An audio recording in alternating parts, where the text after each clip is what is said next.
ఎన్నికల కమిషనర్ అరుణ్ గోయల్ రాజీనామా చేశారు. లోక్సభ ఎన్నికలకు ముందు ఆయన రిజైన్ చేయడం చర్చనీయాంశంగా మారింది.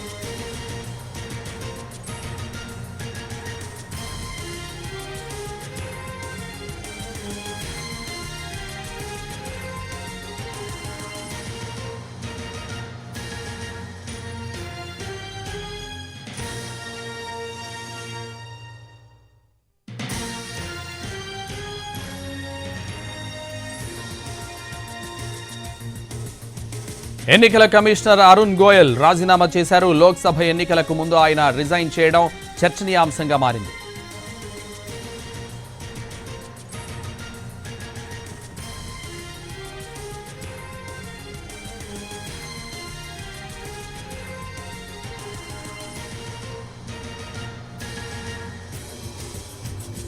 బ్రేకింగ్ న్యూస్ చూస్తున్నాం. ఎన్నికల కమిషనర్ అరుణ్ గోయల్ రాజీనామా చేశారు.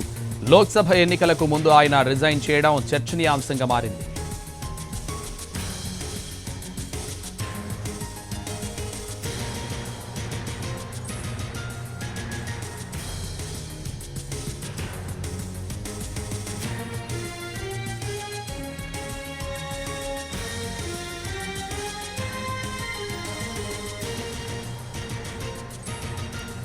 ఎన్నికల కమిషనర్ అరుణ్ గోయల్ రాజీనామా చేశారు. లోక్సభ ఎన్నికలకు ముందు ఆయన రిజైన్ చేయడం చర్చనీయాంశంగా మారింది. అరుణ్ గోయల్ రాజీనామాను ఆమోదించారు రాష్ట్రపతి ద్రౌపది ముర్ము.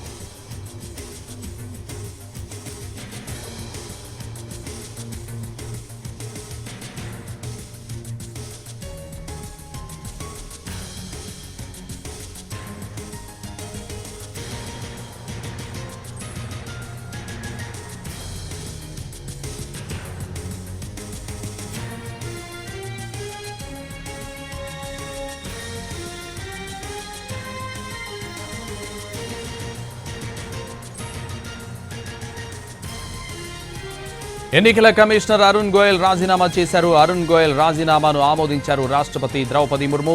లోక్సభ ఎన్నికలకు ముందు ఆయన రిజైన్ చేయడం చర్చనీయాంశంగా మారింది.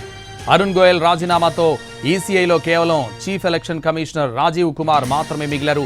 ఇప్పటికే ఇక ఈసీ పదవి ఖాళీగా ఉండగా గోయల్ రాజీనామాతో సిఈసి మాత్రమే మిగిలారు. ఇదే విషయానికి సంబంధించి మరింత సమాచారం ఢిల్లీ నుంచి మా ప్రతినిధి రాజు ఫోన్ లైన్లో అందిస్తారు. రాజు, సంతోష్, అంటే ఏదైతే ఈ వారంలో ఖచ్చితంగా నోటిఫికేషన్ రాబోతుంది, షెడ్యూల్ విడుదల కాబోతుంది అనేటటువంటి క్రమంలో లోక్సభ ఎన్నికలకు దేశం మొత్తం క్రమంలో అరుణ్ గోయల్ తన రాజీనామాను అటు రాష్ట్రపతి ద్రౌపది ముర్ముకు పంపినట్టుగా తెలిసింది. సో ఈ సమయంలోనే ఎందుకు అరుణ్ గోయల్ ఈ నిర్ణయం తీసుకునేది కూడా ఇప్పుడు దేశవ్యాప్తంగా చర్చకు దారితీసినటువంటి పరిస్థితి కనిపిస్తుంది.